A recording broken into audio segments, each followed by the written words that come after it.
Bom, muito boa noite, olá a todos e a todas, é um prazer enorme para nós. Eu sou a Maria Rita, da Anjos do Brasil, e a gente está aqui no nosso quarto webinário de impacto. Esse é um tema extremamente relevante para Anjos do Brasil, faz anos que a gente traz esse tema de o que são negócios de impacto e por que é importante que a gente invista nesse tipo de negócio dentro do investimento anjo, na nossa jornada já há bastante tempo. E esse ano a gente começou, inclusive, aí com uma provocação, com o estímulo do Beto Excretas, que faz parte do Conselho de Anjos do Brasil, a organizar essa série de eventos. E hoje a gente está chegando no quarto evento dessa série, falando do que é mais importante, trazendo casos reais, casos concretos e empreendedores e empreendedoras para contar um pouco da jornada deles dentro desse mundo de startups e principalmente dentro da captação de investimento para isso. Isso vai ajudar muito a nós, que somos investidores anjo, a entender, né, como que a gente investe melhor em negócios de impacto. Então, tenho aqui o maior prazer de estar com a Daniele, estar com o Renan e estar com a Elo Guarita. Daqui a pouco eu apresento eles de uma maneira um pouco mais formal, mas também queria convidar justamente o Beto para dar as boas-vindas para todas as pessoas. Beto, é com você. Boa noite, turma. Prazer estar aqui. Bom, a gente está terminando o ano, terminando essa série de 4 encontros e também terminando um trabalho interno de estruturar um pouco mais como é que vai funcionar identificação de negócio de impacto, o primeiro screening e aí levar para a rede mais ampla, mais ampliada, né, da Anjos. Acho que foi um ano, então, de trabalho, de construir as bases, e 2022 a gente espera decolar esse avião e investir de forma concreta em negócio de impacto em 2022. É isso, gente. Vamos lá, sem mais. Muito bom. Vamos então para a parte que interessa, né? Então, assim, muito obrigada, Daniele, por estar aqui com a gente hoje, né? A Daniele Brentz é formada em administração de empresas pela Fundação Getúlio Vargas. Ela atuou no mercado financeiro e corporativo entre 2005 e 2013. E em 2014 ela foi aí picada pelo bichinho do empreendedorismo e fundou e se tornou CEO da Guten Educação até 2019. Depois disso, ela fundiu o negócio para cofundar e tornar-se líder de produto na Árvore, uma edtech que democratiza a leitura e busca impactar a vida de milhões de estudantes. Ela vai falar daqui a pouquinho, e na sequência vai ter o Renan, né, o Renan Serrano, que é fundador e empreendedor na Vistubio, desde 2015. É uma startup que foi investida pela Rede de Anjos do Brasil em 2019. O Renan tem um profundo conhecimento de metodologia de design aplicadas às ciências exatas para o bem da vida e dos negócios. Ele é vencedor pela Singularity University como uma das 5 melhores soluções no mundo para combate ao Covid-19. E depois a gente vai ter aí um bate-papo, né, com a nossa mediadora, com a Heloísa Guarita. A Elo é fundadora e CEO da RG Nutri, que é uma consultoria para empresas de alimentos há mais de 20 anos. A gente tem a honra de ter ela como investidora da nossa rede desde 2019, sendo também membro desse Comitê de Impacto da Anjos do Brasil. Super obrigada a vocês três por estarem aqui com a gente, compartilhando. E aí eu já jogo a bola para você, Daniele. Por favor, conta para a gente como é que foi essa jornada aí da Guten. E agora, para mim, você vai ser sempre a Daniele da Guten, tá bom? E agora Daniele da Guten, é verdade, tem bastante gente que ainda me chama de Daniele da Guten, é isso aí. Obrigada, Maria Rita. Bom, prazer estar aqui, boa noite a todos. Muito obrigada pelo convite e fico muito feliz de estar falando com o pessoal da Anjos do Brasil, porque participaram, de certa forma, aí no nosso início, lá em 2014, há algum tempo atrás, então é legal estar voltando. Vou contar um pouco para vocês dessa jornada de empreender e de como que o investimento anjo entrou na nossa história. Ele entrou na história da Guten, ele continua na história da Árvore, de certa forma, então acho que até para contar um pouco dessa evolução ao longo dos anos, ao longo das séries de funding, etc. Mas quando eu comecei a empreender em 2014, eu tinha uma hipótese de que educação iria passar por uma grande transformação digital, e eu, olhando os números em Brasil, quando a gente olha para competências estruturantes, eu percebi, né, que tinha uma questão enorme com leitura, letramento e era muito difícil a gente trabalhar a leitura de forma democrática se a gente não pensasse em tecnologia também. Em 2014, comecei a desenhar um produto que se chamava Guten News na época, e ele era voltado, e ele ainda existe com outro nome, teve um rebranding, mas ele é voltado para leitura digital em escolas, públicas ou privadas. Na época, quando eu comecei, aí já engatando um pouco nessa jornada paralela que acontece, né, que você vai desenvolvendo o negócio e você vai buscando funding, eu comecei em 2014, cheguei a fazer alguns pilotos gratuitamente, e aí eu cheguei à conclusão que eu precisava captar fundos para estruturar o negócio, estruturar mais, que só com os meus recursos próprios não ia funcionar. Foi aí que entraram os primeiros investidores anjos. Eu fiz um roadshow, né, entre aspas, mas eu falei com muita gente. Em 2014, vocês podem imaginar que educação digital não era um tema tão falado ou tão esperado no Brasil. Foi difícil, eu confesso que foi bastante difícil na época, assim como é para todo mundo. Eu acho que é sempre difícil captar, e as primeiras captações são difíceis quando você ainda não provou a tese de negócio, quando você ainda não tem tração de vendas. Então, eu não tinha tração de vendas, eu tinha evidências de que o produto funcionava nas escolas, e eu estava fazendo pilotos gratuitos nas escolas para conseguir melhorar o meu produto.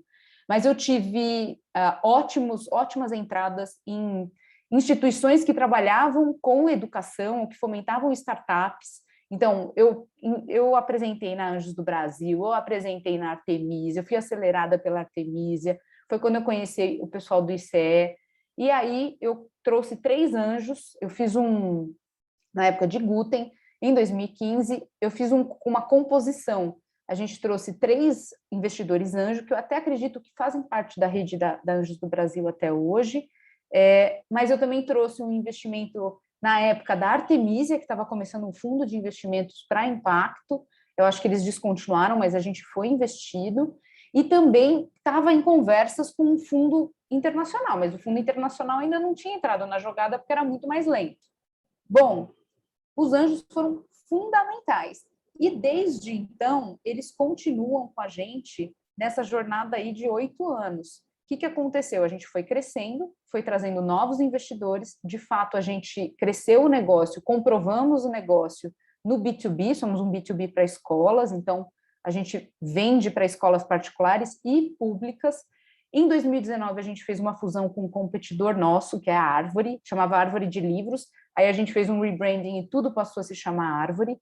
E nesse momento, o que aconteceu com os investidores anjo foi muito legal, porque eles converteram as ações que eles tinham em Guten em ações da Árvore, dessa nova instituição maior, e continuam com a gente. E a gente acabou de fazer uma série B, ou que talvez, eu não sei mais se chama A, B, porque os números agora, hoje em dia, está tudo muito, as redefinições aí de quais são os valores, mas, e os nossos investidores anjo, nesse momento de que a gente teve um outro fundo entrando, resolveram continuar e fazer o follow-on da participação deles. Então, eles continuam investindo na gente. Então, para trazer um pouco dessa visão de que é uma jornada, não é um investimento que você faz lá no começo. Você pode fazer um investimento, obviamente, no começo e deixar, mas se o negócio começa a ir muito bem, o que a gente tem visto é que o anjo continua com a gente ao longo dessa jornada.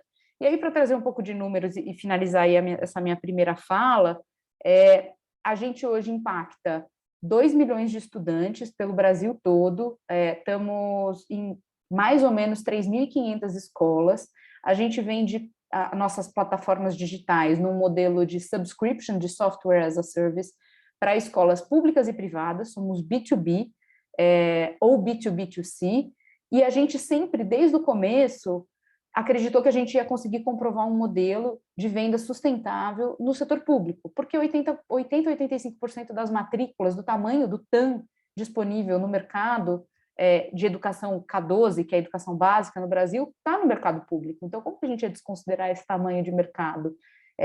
E daí vem um grande impacto, né? Que a gente está falando de negócio de impacto, eu acho que... E aí vinha a dificuldade também, porque provar um modelo de negócio desse demora anos, é muito complexo.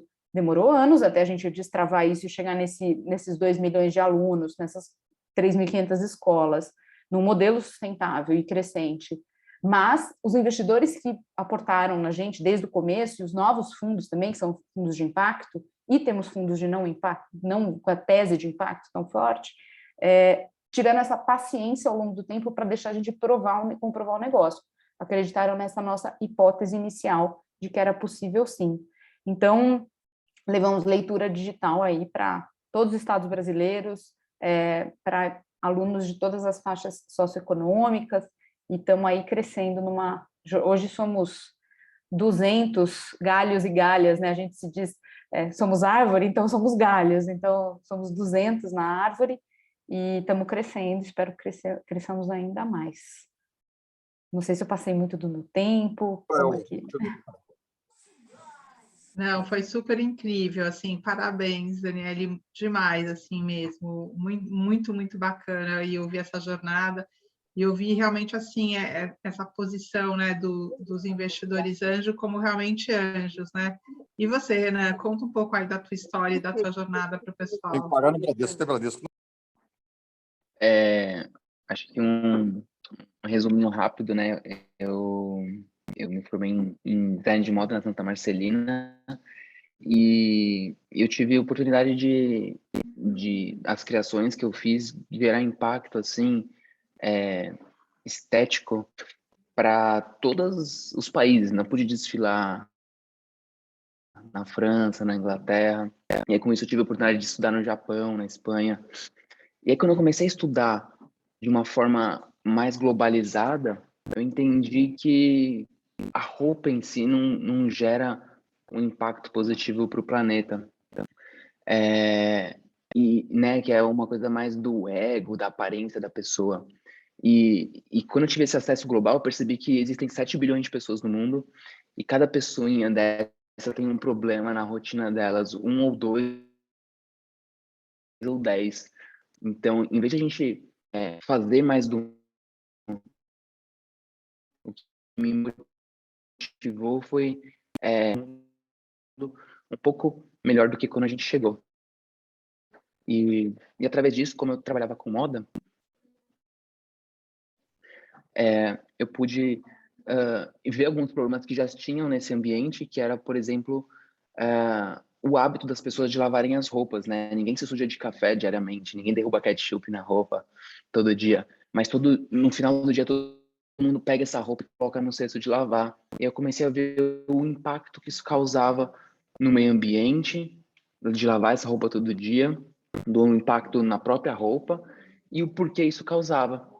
E quando eu descobri que as pessoas lavavam roupa porque estava com cheiro de suor e essa lavagem envelhecia a roupa e fazia elas comprarem de novo, eu vi que se a gente resolvesse o problema da fonte, né, a dor da lavagem de roupa, que é a bactéria que se alimenta do nosso suor, a gente poderia estar reduzindo aí milhões de pessoas lavando a roupa no planeta. Mas uma coisa que é interessante é que para conseguir adquirir essa habilidade, eu tive que entrar. Eu peguei primeiro colocado no mestrado na USP, que eu misturei têxtil com biotecnologia, e na USP foi muito bom, que eu aprendi muito mais sobre impacto, né? A gente teve Paulo Freire, Muhammad Yunus, enfim, nessa contextualização de aprendizagem, né? E aí, quando eu fui montar a startup, foi muito difícil, né? Porque você fala, caramba, então eu posso fazer um business que pode impactar o mundo positivamente e pode gerar um recurso e tudo mais. Mas, tipo, não, peraí. Vamos uma coisa de cada vez, né? Então, até uma curiosidade, assim, que apesar de ter todo esse conhecimento, né, de que a gente tem que ter distribuição de renda e tudo mais, primeiro de tudo a gente tem que fazer um business que ele seja realmente rentável e que possa impactar a vida das pessoas e do planeta. E aí, depois dessa jornada, aí a gente pode pensar em outras coisas, né, em como impactar mais ainda com os recursos que os lucros que isso podem dar, ou de um exit, se a gente continuar seguindo uma jornada numa proporção muito maior.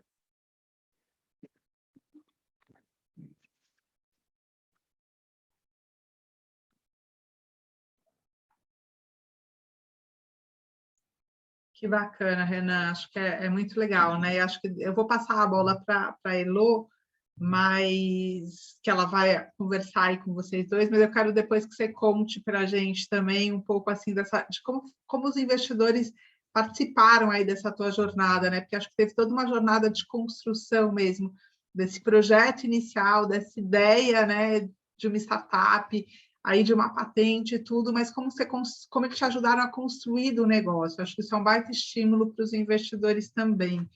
Mas, Elô, você sabe que eu sempre gosto das minhas perguntas, mas agora é com você. Tá bom, gente. Brigadíssimo, primeiro pelo convite aí da Anjos, é um prazer fazer parte desse grupo de impacto, né? Eu acho que a gente só está começando uma jornada na Anjos, é muito bonito ver essa transformação também vindo por parte de vocês, e muito bom escutar já a Daniela e o Renan com suas histórias de sucesso aí, né? Que imagino que em alguma parte talvez seja a primeira pergunta para os dois, não já, mas daqui a pouco, que é que momentos que não foram de sucesso, né? Que eu acho que todo sucesso tem um insucesso, acho que isso é muito importante. Mas eu queria começar pela Daniele. Primeiro eu queria agradecer a Árvore, porque fez parte da pandemia aqui na minha casa com os meus 3 filhos. Primeiro, os acessos, é completamente fascinante, assim, a gente que é de uma outra geração, olhar tudo aquilo e ter essa diversidade de opções, e é muito fascinante, assim, e a leitura, como ela vai acontecendo, então é muito bonito, parabéns aí pela sua hipótese, né? E aí eu queria falar um pouco dessa hipótese, eu acho que é muito legal você ter falado, eu tinha uma hipótese, né? O Renan também colocou a dele, e eu acho que quando você tem uma hipótese, e é muito legal isso num empreendedor, né? Da hipótese para eu ter o sucesso ou para eu receber investimento, tem muitos passos, né? E para ela tornar alguma coisa importante na prática, eu acho que tem um caminho longo, né? Mas um caminho vencedor se você mantém a sua tese e sua hipótese firme. Então, ela tem que ser uma boa hipótese, né? Então, eu queria que você contasse um pouco o que aconteceu com essa hipótese ao longo do tempo, né? Eu entendo que ela se manteve, pelo menos a sua ideia inicial, e eu queria que você contasse qual a jornada da hipótese para ela virar prática, né? Quais foram os seus desafios. E uma coisa que eu acho que é muito importante aqui na Anjos, acho que todas as vezes que a gente está com novos investidores e a gente aprende todos os dias, é assim, como que os anjos te ajudaram, né? Eu acho que o papel do anjo é o maior ativo que um empreendedor pode ter, e eu queria que você contasse um pouco o quanto e como os anjos te ajudaram. Oi, Elô. Obrigada. Eu fico super feliz quando a pessoa já conhece, já usa, fico muito feliz. Obrigada. Tomara que seus filhos estejam lendo um montão. Olha, o seu ponto sobre a hipótese é perfeito, porque eu acho que eu tenho muito essa tese de que o empreendedor, principalmente no começo, na verdade, eu acho que durante toda a nossa vida, na verdade, o que a gente tem que seguir é o método científico. Você sempre está testando uma hipótese e o que você está fazendo são grandes experimentos, e daí ele vai te falar sim ou não. Ah, isso aqui deu certo. Aí você continua. Se ele falar não, você tem que ser rápido o suficiente e flexível para você mudar. E a hipótese sempre continua a mesma, né? Então, e por hipótese, daí eu vou botar aqui que é a nossa missão, a tese, o que a gente quer mudar no Brasil. A gente, de fato, escolheu trabalhar num setor que é complexo, que é bastante regulado, mas a gente tinha a hipótese de que com tecnologia a gente poderia levar de uma forma mais democrática um acervo literário e cultural para qualquer estudante no país. O que a gente foi fazendo? E aí eu vou botar até os anjos já nessa jornada. Quando a gente conversa com um anjo, e acho que quando eu estava captando, eu ainda estava embrionário, né? Então eu estava começando a desenvolver a primeira versão do aplicativo. Então, certamente eu não sabia de nada, assim, tipo, eu tinha a hipótese, o que eu sabia é que eu ia testar muitas coisas. E os anjos, eu acho que eles entraram e deu muito certo, e essa relação dá muito certo, porque eles tiveram também essa visão do método científico com a gente. Então, eles estavam no meu board no começo, participavam das reuniões trimestrais, discutiam, traziam ideias, e a gente foi ajustando a rota junto. Óbvio que com o tempo, daí você fala assim, bom, agora vai trazer um fundo, a governança começa a mudar com o tempo e acaba se distanciando um pouco, até porque, fala, poxa, o anjo, geralmente, ele tem uma outra agenda, ele tem o trabalho dele, e o fundo é profissional, ele está voltado para aquilo. Então, ao longo do tempo, os anjos se distanciaram da operação um pouco, já tinham contribuído enormemente, e aí entram outros atores, né, nessa história. Então, entram os fundos, primeiro um fundo de seed, depois é um fundo de Series A, depois Series B, forma-se um board, mas desde então, e eu acho que até hoje, assim, mesmo um pouco mais distanciados, acreditam nessas hipóteses, topam desde que a gente esteja seguindo um método científico, ou seja, testei, tenho evidências, aqui deu errado. Gente, vamos mudar a rota. Então, sempre senti muito essa flexibilidade de que a missão está escrita em pedra, mas o plano está escrito no papel. Então, a gente, às vezes, apaga o plano e refaz o plano. Não é todo mundo, não é todo investidor que tem esse perfil de falar assim, às vezes dá dor de estômago. Então, até a fusão da Árvore com a Guten foi uma visão que a gente teve de, poxa, eu não quero competir com o meu competidor, eu quero me tornar uma empresa muito grande ao lado dele. Eu tenho evidências de que isso pode dar certo nesse canal, eles têm um canal legal. Então, também foi parte desse método científico aí que eu estou colocando. Então, acho que isso faz total sentido. E os então, anjos... para você, uma coisa que eu acho que é importante para anjos, é importante que o anjo esteja alinhado à sua hipótese desde o início. Sim, a tese, mas assim, o plano, e aí, tipo, uma coisa que eu aprendi, o plano A, ele vai virar A, B, a linha, A duas linhas, B, C, D, F, Z. Cobrar pelo plano, às vezes você pode ficar um pouco, você não vai ver as evidências que estão acontecendo conforme o empreendedor está aprendendo também, porque a gente vai batendo a cabeça e aprendendo. Então, acho que ser flexível no plano, ser inflexível na tese. Falar, bom, eu estou investindo para mudar a educação em leitura digital aqui, acho que isso aqui é uma tese muito forte. Então, acho que é isso mesmo. Tá. Eu acho que uma das coisas mais difíceis e importantes, né, em teses de impacto é medir o impacto, né? É conseguir medir o impacto. Eu acho que para você, você tem um número de estudantes e você tem um número de escolas que já trazem um resultado, né? O que mais você mede como impacto desse resultado? Por curiosidade, se você achou já essas métricas. Eu vou juntar com uma pergunta do Jean. Eu acho que o Paulo Mariotto perguntou se você está em universidades e faculdades. Eu queria também, acho que já pode responder junto. Ainda não. E o Jean perguntou, que não ficou claro, se você já atingiu, você falou em escolas particulares. Você já atingiu as escolas públicas? Sim, a gente trabalha, hoje a nossa base é basicamente 50% público, 50% privado. Então, a gente sempre acreditou que a gente tem uma equipe, né, que é toda voltada para terceiro setor e órgãos governamentais, e uma equipe de privado. São praticamente modelos, o modelo de negócio é o mesmo, mas são formas de vender diferentes, são tempos e movimentos diferentes. Então, a gente aprendeu isso ao longo do tempo.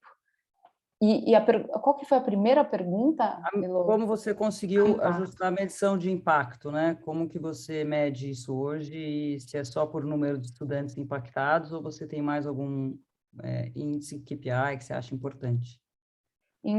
A gente sempre mediu o número de beneficiários finais, né, usuários finais.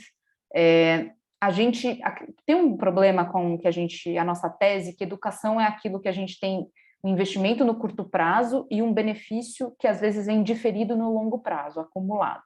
Então, a aprendizagem dos alunos, muitas vezes em leitura, a gente vai ver ao longo de uma geração. Então, isso a gente está inferindo, né, na nossa tese de impacto, na nossa teoria de mudança, a gente sabe que a gente vai chegar daqui 10, 15, 20 anos, os alunos que estão usando por uma geração vão chegar nesse nível de aprendizagem. Mas os indicadores de meio que a gente pode usar para tentar inferir que a gente está no caminho certo é tempo de leitura, número de livros lidos, ou seja, eu vou um pouco além do número de usuários, que aí a gente não está medindo nem se eles estão ativos, se eles estão usando, se eles estão engajados, e aí a gente vai para um nível de... Eles estão fazendo a missão crítica que a gente está propondo para eles fazerem, ou seja, lendo mais do que a média Brasil? Sim, os alunos da plataforma que usam a plataforma Árvore, em média, leem 2 vezes mais do que a Retratos da Leitura no Brasil tem como a média Brasil. Quantos livros que a nossa plataforma, que eles estão lendo na plataforma, quantos empréstimos estão sendo feitos? Então, a gente tem esses indicadores. Agora, isso só são indicadores de meio, mas o final lá, que é a aprendizagem, será que os alunos estão entrando na universidade? Isso a gente está buscando ainda, não consigo medir dessa forma. Legal. E eu acho que o Paulo perguntou se já está em universidades e faculdades. Não, a gente ainda não está. A gente hoje trabalha no K12, né, que é o ensino básico no Brasil, que é do ensino infantil, quando a criança está lá, desde a pré-alfabetização até o ensino médio, o pré-universitário. Mas são potenciais de crescimento, sim. Agora, antes de eu ir para o Renan, eu acho que tem uma pergunta que a gente sempre quer saber, né? Que horas que deu tudo errado e que você continuou firme aí no seu propósito? Então, eu acho que eu faria a pergunta até oposta, que horas que deu tudo certo? Porque quando dá certo é exceção, assim, tipo, daí você vai. Mas geralmente 90% do tempo é muito difícil mesmo. Deu errado quando a gente tinha, daí vou fazer um gancho aqui no nosso método científico, a gente tinha, naqueles momentos que falou, puta, vamos botar dinheiro, captamos aqui com os anjos, vamos botar dinheiro agora em vendedores, vamos fazer dessa forma, aí dava errado.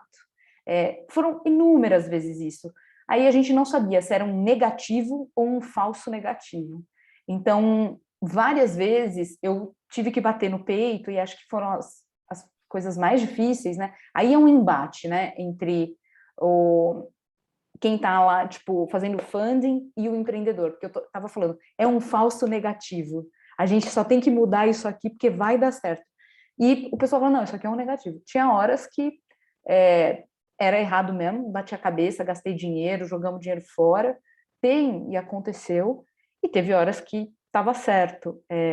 Inicialmente, eu acho que, por exemplo, um falso negativo que a gente tinha era uma visão dos investidores e até dos fundos de que não valia a pena a gente pensar em vender para o setor público, porque é moroso, tem uma burocracia envolvida, mas a gente acreditava e acredita que é onde a gente mais pode ter impacto. E a gente bateu no peito, assim, a gente falou, a gente vai conseguir sem botar o negócio de privado em risco. Como é que a gente consegue fazer uma aposta e investir nisso? Mas a gente foi teimoso, assim.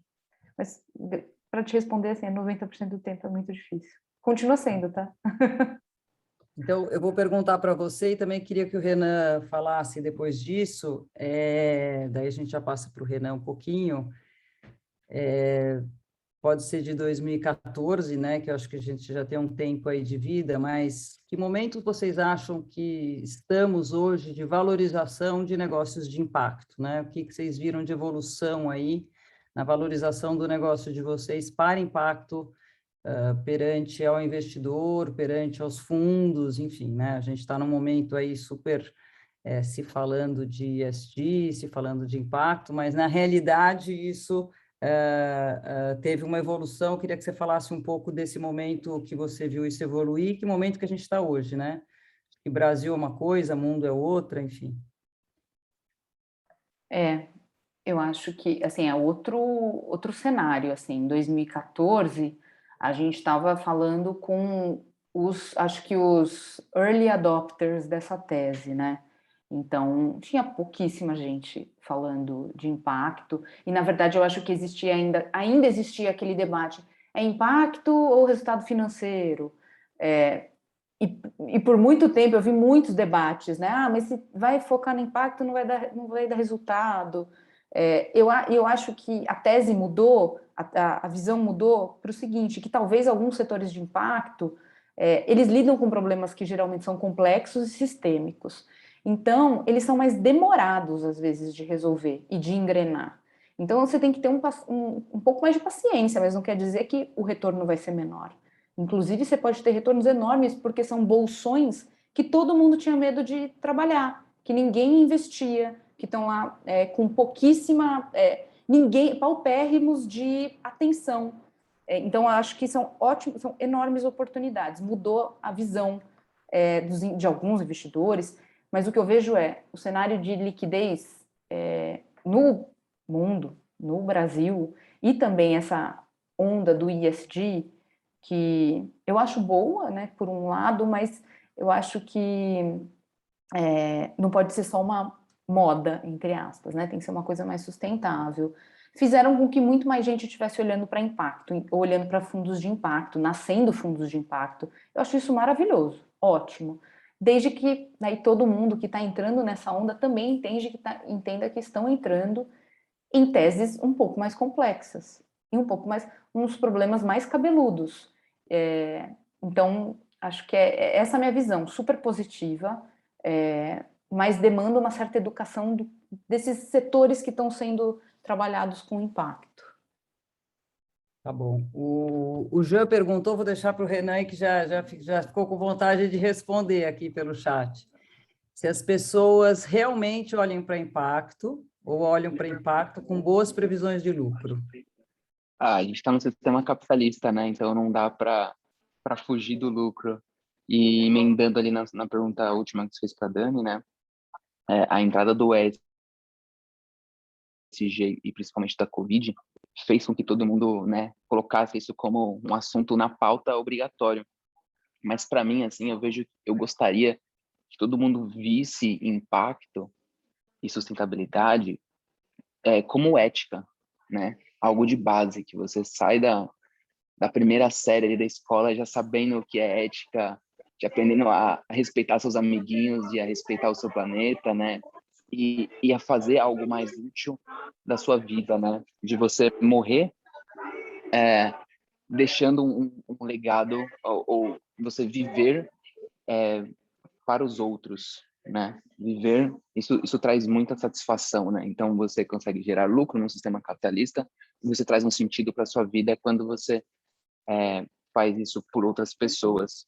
E tem até um livro, né, que é muito legal, recentemente, do Samuel Sinek, né, que criou o Start with the Why, né, com a história do Golden Circle, que é o Infinity Game, né? Então, quando você fala como que você faz para mensurar o impacto disso, né?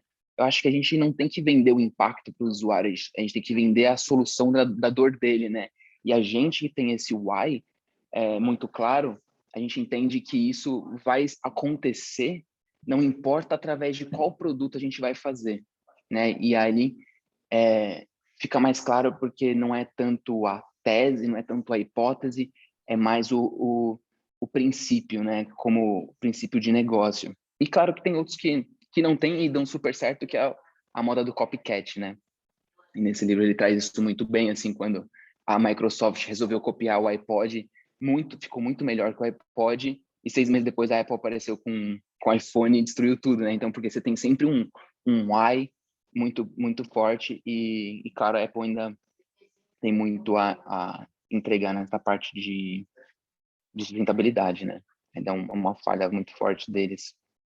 Então, uma frase que eu deixo aqui, Elo, é que assim, a gente não pode Está muito medir... curto, já quer deixar, contou só em 2 minutos contando de você, já quer deixar, ainda não deixa nada, espera aí, mas pode falar. Não, só deixar assim para terminar esse contexto dessa última pergunta, né, do impacto, é que assim, a gente não pode medir o impacto pelo que a startup fala, mas sim pelo que a gente imagina de possível de impactos adjacentes, né? Então, quando eu fui apresentar a Vistobio, a primeira pessoa que eu apresentei para o Ricardo Martinho, e a gente ficou ali assim por um ano, ele acompanhando de perto, a gente sempre se falando, até mais de um ano, e ele tentando ajudar eu a olhar as métricas, ou encaixar, né? Porque assim, a gente não tem todas as habilidades, né? E é muito legal um anjo que já tem experiência no mercado, já tem outras investidas, ele consegue trazer essa habilidade adicional que a gente, complementar, que a gente não tem, né? Então, foi muito bom isso, principalmente porque o mercado de impacto ele também não é tão maduro, né? E agora ele está começando a amadurecer, tem pessoas saindo de uma jornada, acho que não tem ninguém, talvez tenha feito um exit de uma startup de impacto, então tem poucos profissionais, né? Então é super importante o Anjo nessa jornada toda. E aí depois disso ele trouxe o Cloud, a gente passou ali mais praticamente um ano trabalhando no Unit Economics, nos números, em receita, e principalmente no plano de negócio, né? Como esse business, esse propósito todo pode conseguir parar de pé. E E aí, depois que a gente fez a captação, eles trouxeram o Francisco, entendendo que o próximo passo realmente é você ter pessoas, né? Então, você tem propósito, você tem o dinheiro no caixa, e você tendo pessoas nesse time, você tem uma chance muito alta de ter um sucesso, mesmo com os insucessos aí no meio do caminho. Muito legal. Eu acho que você fez uma história, né? Eu li um pouquinho sobre você e você também trouxe um engenheiro químico de fora, né? Que eu achei isso interessante, principalmente, talvez essa sua visão e essa sua possibilidade de ter ido para fora, né? Sua história da moda e ter circulado no mundo tornou o seu mundo muito menor, né? Do que para algumas pessoas que nunca se conectaram com pessoas de fora, né? Eu queria que você falasse um pouco disso, porque eu acho que isso, dentro do mundo que a gente está hoje, é uma possibilidade muito real, né? Mas poucas pessoas se aventuram a trazer tecnologias de fora ou a entender que modelos externos ou pessoas de fora podem trazer esse valor. Então, eu queria que você contasse um pouco como que foi essa sua decisão e se foi natural, porque você já tinha viajado muito, e o quanto que impactou isso no seu produto mesmo. Legal. Assim, para falar a verdade, eu nunca nem saí de viajar para fora, assim, depois que eu consegui ter essa oportunidade, virou uma bola de neve que eu fiquei viciado em aprender e cada vez mais longe. E eu sou muito grato por esse privilégio que eu tive, né? Então, uma coisa sempre que me toca muito, né, é o que a gente faz com o nosso privilégio, né? A gente, às vezes, se coloca em situações onde, eu mereço esse privilégio e eu estou aqui porque eu mereço e eu vou me dar de presente essa massagem, vou me dar de presente o whatever, o que eu quiser, né? E, na verdade, a gente está deixando de lado de colocar esse nosso privilégio a favor da sociedade. E a parceria com o Chris, né, foi muito do sentido de, eu não tenho receio de tipo, bater na porta de alguém, receber um não, receber um X, mas o Chris, assim, quando eu estava fazendo a minha pesquisa científica, eu citava muito esse nome na minha monografia, no meu mestrado. E uma hora eu olhei e falei, eu tenho nessa minha bibliografia aqui, eu tenho, tipo, 5 vezes o nome desse cara, deixa eu ver quem é esse cara, né? Dei um Google e falei, nossa, caramba, o cara é um monstro no mundo inteiro, reconhecido tipo, em vários países, vários prêmios. Deixa eu mandar um e-mail para ele, agradecendo, porque tipo, fez toda a diferença na minha pesquisa. Sem a pesquisa dele, eu não teria chegado onde eu cheguei. E com esse e-mail de agradecimento, ele falou, aproveitei e dei um Google no seu trabalho surreal. A minha vida inteira eu tento fazer essa solução que você fez e nunca consegui. E você conseguiu usando meus artigos. E aí eu falei, então vamos se juntar. Ele falou, vamos. E aí começou essa jornada global, né? Então, é muito dessa... sem medo de, tipo, de receber um não, mas ao mesmo tempo de agradecer, né? Porque o privilégio que eu tive foi por conta da ajuda dele, né? Por conta do propósito dele também. O Renan, tem uma coisa aqui que eu acho interessante no seu why, né? O seu why não necessariamente é o produto, né? Mas aonde você quer chegar, né? E eu acho que como produto, você tem um produto que, a razão, né? A gente lava roupa todo dia e, né? Eu acho que sua tese ali que a gente tem fungos e bactérias que vão estragando essa roupa. Você acha que você tornou lavar roupa uma coisa nobre? Porque eu acho que tem essa essência, às vezes, num negócio ou numa startup, ou qualquer negócio, né? Às vezes é tão simples, tem muitas teses complicadas, né? E você foi atrás de uma coisa muito simples para gerar o impacto que você queria no seu why, né?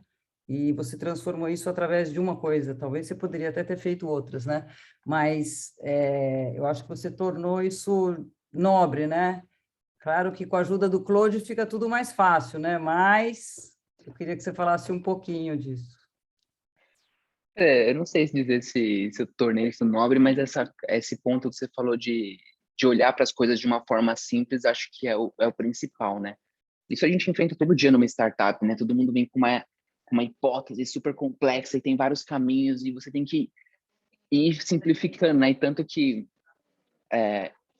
antes de eu ter a VistoBio, Eu era estilista e minha roupa era... Tipo, o estilista minimalista no Brasil era o Renan. E minimalista ao ponto de que a roupa dele servia numa pessoa magra, numa pessoa gorda, num homem, numa mulher. Então, assim, é realmente essa simplificação ao extremo, porque reduz muito o nosso esforço, né? A gente pode criar um projeto mega mirabolante e complexo, mas quando a gente simplifica, fica mais fácil as pessoas entenderem. Mesmo assim, muita gente ainda não entende, né? Ainda acha complexo, como assim não lavar mais roupa? Então, a gente vê que tem que cada vez ficar mais simples. E com a ajuda de outros anjos também, o Sidney, por exemplo, que é da Bayer hoje, ele sempre dá mentoria para a gente, e foi interessante, porque ele deu uma mentoria para a gente num momento ali, um pouco antes do Covid, mais ou menos, e aí até falando um pouco de insucesso, né? Porque quando ele falou assim, cara, você tem que simplificar para o usuário, né? Você tem que explicar porque ele que vai lavar roupa é muito difícil, que ele não tem que lavar mais. Simplifica, tenta juntar com algum outro produto da rotina dele, né? E eu ficava, tipo, quebrando a cabeça. Putz, mas tá todo tempo corrido, eu vou ter que botar muita energia também para tentar competir com os mercados aqui. Eu achei um buraquinho, uma fissura no sistema que ninguém tá olhando. E aí, bum, entrou o Covid e aí que o nosso propósito ficou mais latente. Simplesmente nossas vendas, tipo assim, acho que umas 2 semanas de entrar o Covid, a gente começou a perceber um gráfico diário de queda de vendas, tipo 5%. Por que a venda caiu 5%? Por que caiu mais 5%? Pegamos, fizemos o clássico trabalho de Jobs to be done, ligamos para os clientes, o que aconteceu? Ah, não pude mais viajar, por quê? Ah, porque tem um tal de Covid. Ah, caramba, que interessante. E como está sendo sua rotina agora? Ah, agora eu não posso mais sugerir de não sair mais de casa, de lavar a roupa sempre, né? Para a gente parece um absurdo, mas a gente descobriu isso em fevereiro, porque a gente ligou para os clientes que viajavam. E aí, na hora, já liguei para o Chris, aqui já está na Alemanha, na Bélgica, já está tudo zoado, minha irmã está doente, e vamos pensar numa solução junto, né? E aí, a gente entendeu que as pessoas tinham que, toda vez que sair na rua, lavar a roupa, a gente percebeu que o impacto ambiental ia ser maior do que nunca visto antes, né? Toda vez que tem que voltar para sua casa, lavar sua roupa, lavar seu cabelo. A gente falou, caramba, nosso propósito tá aí ainda, né? Como a gente consegue fazer essas pessoas não lavarem essa roupa quando voltar? Como a gente pode inibir esse Covid?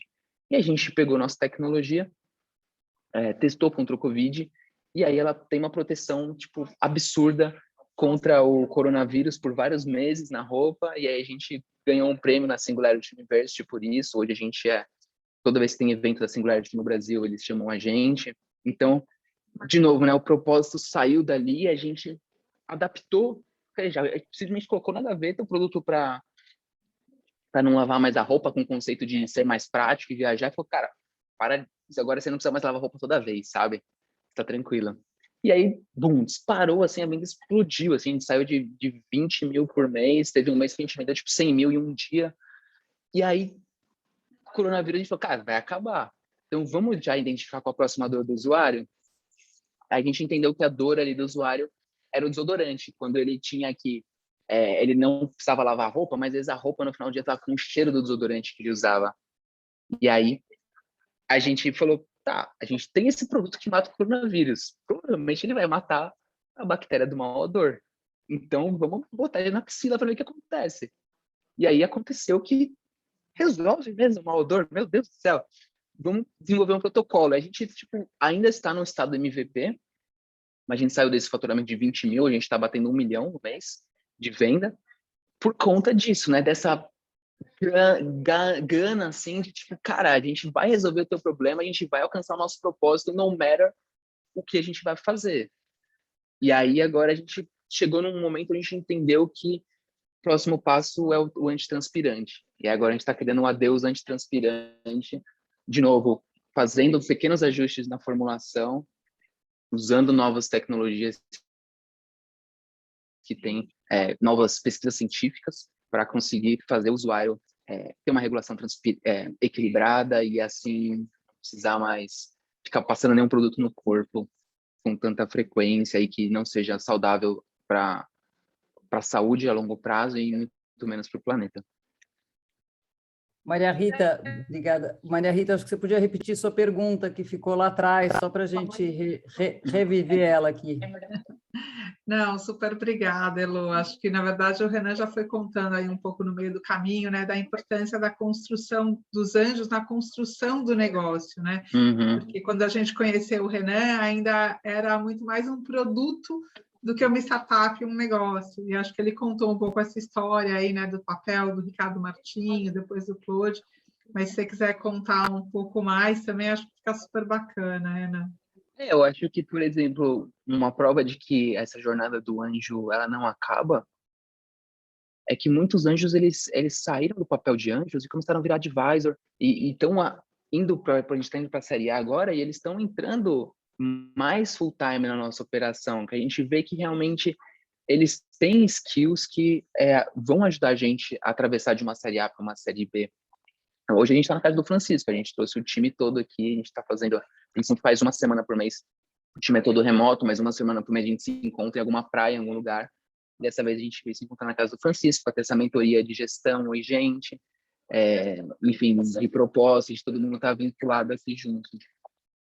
E é isso, assim, é muito legal estar perto de anjos, porque vocês também têm o propósito e vocês têm a experiência que a gente não tem, né? Não diria nem experiência, talvez diria sabedoria, que é uma coisa que é só com o tempo mesmo que você consegue adquirir. E uma curiosidade, assim, né? Acho que você perguntou das coisas de insucesso também. Foi bem difícil, porque eu também comecei a formulação em 2014, mas eu só consegui depositar a patente em 2019. Então, eu tive que deixar, tipo, todo o meu business de lado para focar só no Vistobil, então tive que trocar todo o privilégio que eu tinha para receber uma bolsa de estudo na USP de R$ 1.500. E aí eu tinha que entregar o mestrado, eu tinha que fazer a captação e eu tinha que depositar a patente. Isso a gente não tinha time, então era só eu e uma pessoa freelance que eu tinha que pagar por hora, sabe? E aí o Ricardo, ele trouxe o Renato, então ele falou, olha, eu tenho um cara, um amigo meu de infância que ele trabalhou na Centauro por muitos anos, praticamente até o IPO, geria milhões ali. Deixa eu te ajudar a montar o plano de negócio, que eu tô vendo que você não tá conseguindo. Eu falei, tentei, não deu. Aí o Renato veio, montou o plano de negócio, só que é uma mina de ouro esse business. Eu vou trabalhar com vocês, vou trabalhando comigo 6 meses, sem salário, sem nada, porque realmente se apaixonou pelo negócio. Então, tá sempre realmente, como o Jean comentou, assim, tá aberto aos feedbacks e tá conseguindo ponderar, né, o feedback, o propósito. E um desafio que a gente enfrenta ainda até hoje é contratação errada, né? Acho que essa é a coisa que dói um pouco no coração, mas sabe, você contratei essa pessoa e depois você vê que a pessoa não rampou direito, você tem que cortar rápido porque o seu caixa que está sendo comido e é o business que no fim pode dar errado. E acho que para finalizar assim, o ponto é que quando a gente acerta alguma coisa, a gente sobe para um outro platô. E esse outro platô é só o lugar para você fazer novos experimentos e muitos erros para chegar no próximo platô, né? Então essa escada e é isso. Acho que para falar demos certo, né? Como a Dani comentou, é quando a gente alcançar esse drive interno que motiva a gente, que faz a gente ficar de domingo a domingo e passar por loucuras. Muito bom. O Renan, não, na verdade o Jean fez um grande elogio aqui, ele não fez um comentário, né? Ele verdade, obrigado, Jean. Jean. Foi aberto a receber feedbacks e que isso facilita todo o processo, é uma mão de duas vias. Muito Obrigada, obrigado. Jean, pelo comentário, mas isso não é que facilita, acho que realmente faz muita diferença para um empreendedor, né? E para quem está investindo, isso é muito, muito gratificante, porque a gente entende que se não tiver isso daí, como diz o Caio Ramalho, é um people business, né? E se a gente não fizer esse caminho de duas vias aí, a gente sente que perde muito, né? E ao contrário, você ganha muito. O Renan, o Maria Rita, Fernando, vocês vão falando aí de tempo, porque, né, quem mais quiser perguntar e falar coisa aqui, senão eu vou continuando aqui. O Renan, uma coisa que eu acho que é legal, você, pelo que você contou aí de rápido crescimento esses últimos 2 anos, né? Então, você passou de 20 mil para 1 milhão, e eu queria que você contasse um pouco o que você está olhando pela frente aí, né? É muito rápido um crescimento para uma empresa, por outro lado, se você estiver bem assessorado, é possível, né? Então, eu queria que você olhasse um pouco uma coisa que eu sempre, nesse momento que você está, que eu acho que é importante, assim, o que eu começo a conquistar de KPIs para impacto, para quem eu quero que invista na minha empresa, como que eu olho para frente, construindo o futuro também que você, como empresa, está desenhando, né? Não só o que vier, mas o que você está desenhando pela frente. Eu acho que, falando de investidores, né, é bem importante realmente conseguir conversar com vários fundos para entender o propósito por trás de cada um, né? Porque conversei com alguns e assim, cadê? Quando você vai ter 20 produtos no seu portfólio, né? Mas calma aí, né? Então, assim, não é bem essa visão que eu vejo, né? Eu vejo, como a Dani também comentou, cara, metodologia científica. A startup não é uma ciência não exata. Tem as suas particularidades, tem, mas existe um playbook muito claro de como fazer para dar certo, né? A gente já tem milhões de relatórios falando o que faz uma startup quebrar. Normalmente o produto, ele não é o mais importante para fazer uma startup quebrar. Estava até vendo uma palestra de um cara falando qual o melhor restaurante do mundo. O melhor restaurante do mundo não é aqueles XYZ com extravagâncias, é o McDonald's, né? E o produto é muito ruim. Então, o que eu quero dizer com isso é que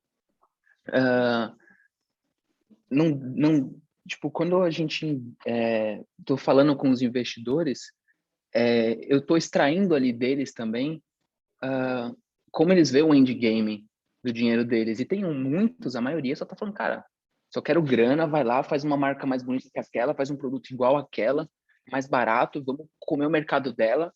E eu sempre fui da visão assim, cara, aquilo ali já é um lixo. Por que eu vou fazer 2 lixos no mundo? Vamos tentar fazer uma coisa que elimine aquele lixo, né? E aí fica esse propósito. O lixo, assim, desculpa falar, parece que de uma maneira grosseira, mas assim, realmente tem, a maioria dos nossos produtos hoje de higiene pessoal, de beleza, todos são desnecessários. É uma indústria que não usa a ciência por trás. E aí, falando de ciência e voltando para a história da startup, é que esse playbook, ele está muito claro que se você fizer um produto que ele gera uma retenção alta, que você vai usando economia de escala, economia de rede, né? Todas essas coisinhas que tem ali no manual, você consegue chegar lá.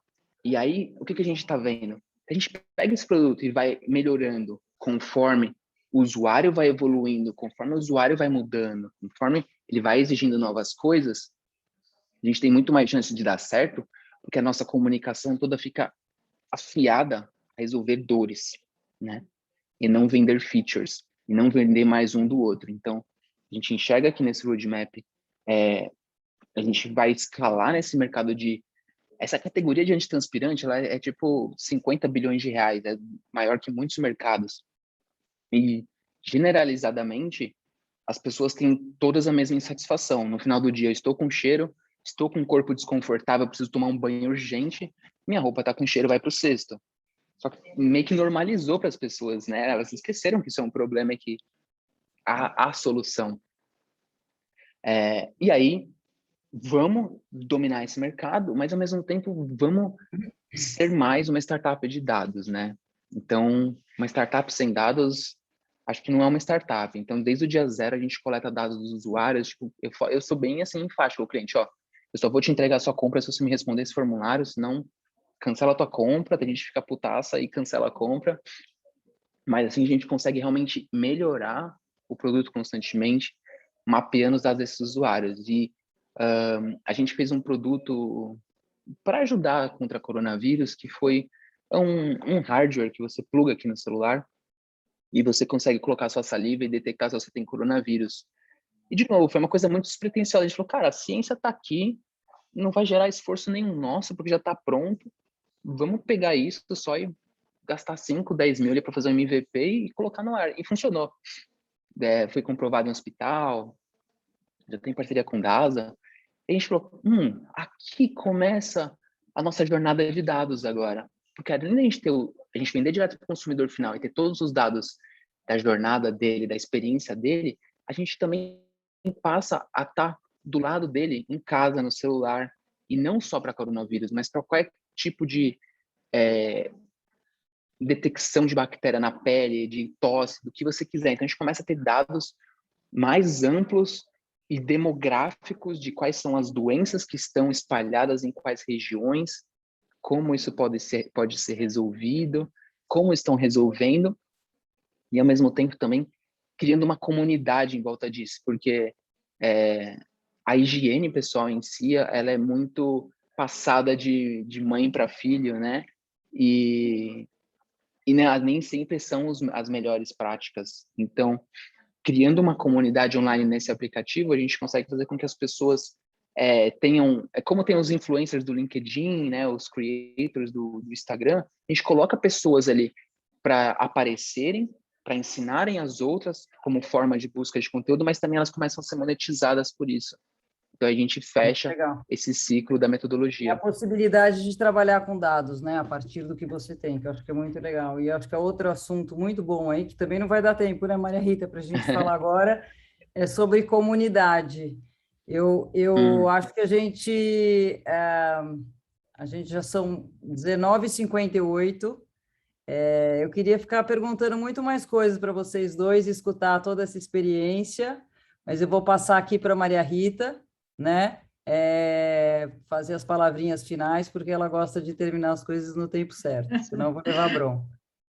Você nunca vai levar bronca, Elô. Foi uma conversa muito legal, assim, quero agradecer demais, né, você aí por essa moderação perfeita, o Renan e a Daniele aí por tudo que eles compartilharam, e queria aproveitar para finalizar isso, assim, fazendo um destaque de como é lindo ver duas pessoas tão diferentes, né, como o Renan e como a Daniele, empreendendo com impacto.